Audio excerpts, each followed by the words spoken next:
Thanks for staying with us. And Bill O'Reilly in the Miller Time segment tonight. Our guy Dennis has been reassessing the presidential vote and watching with detached amusement as Sarah Palin continues her media dominance.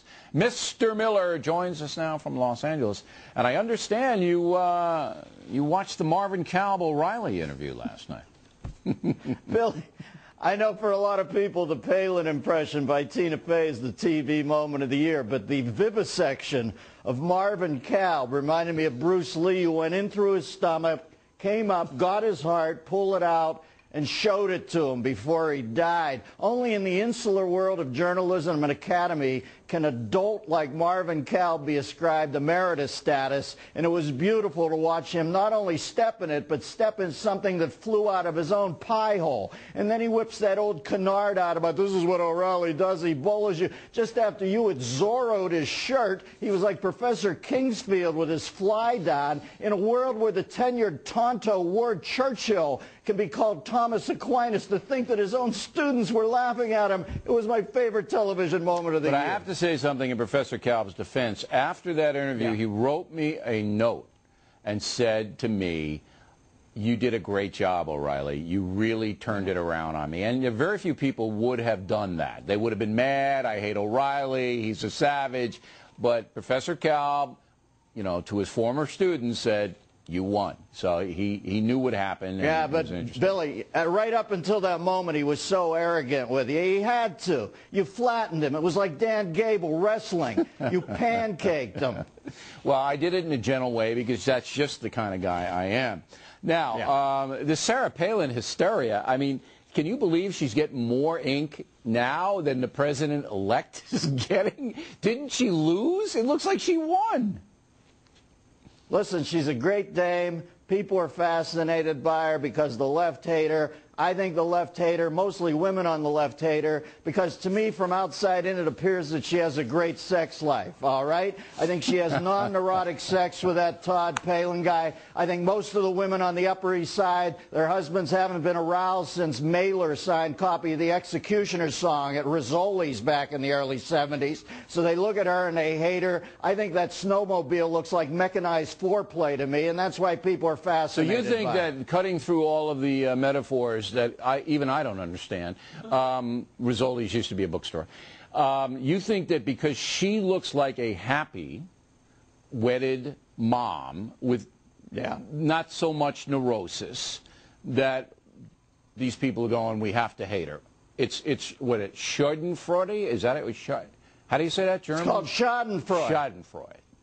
The Germans concocted it. It's one's vague pleasure and another's discomfort. Leave it to the Germans, by the way, to concoct an intricate glossary of pain terminology. But I think people have Schadenfreude about her. It's like Tina Fey's movie Mean Girls. Women are mean to other women. They look at her. She looks happy. A lot of them aren't.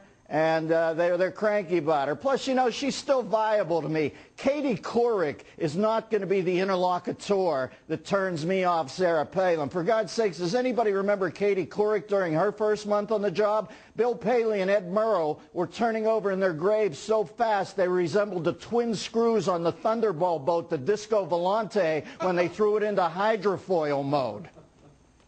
I guess it's her James Bond reference there. I don't even.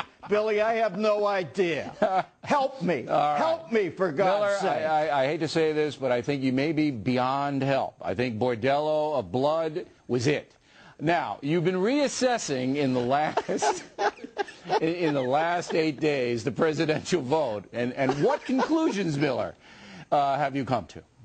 Well, too. I'm kind of happy now that it's over, because when they showed Grant Park that night, and I saw the looks on the face of some of the black elders looking up who had been pushed aside to lunch counters and bathrooms, and I saw that catharsis, I thought, well, I intellectualized this would be good for the country in that way. I had no idea of the depth of feeling. It pleases my heart. I'm happy for him. Also, the guy looked so smart to me. I didn't believe anything he said when he was running. But now I know he's so smart that when two dim, mindless magpies like Reed and Pelosi trundled down there to sell their tired Willie Loman wares, he's going to pay him lip service. The moment they split, he's going to look at Rahm Emanuel's and go, sharp elbows, dull intellects. We're not listening to those cats. Do you think I worked this hard to get to this point that I'm going to parrot what those two idiots say? So I like the fact that he's really smart. And you know something? He's my president now. And I am not going to do what the left did to Bush. I find it unbecoming.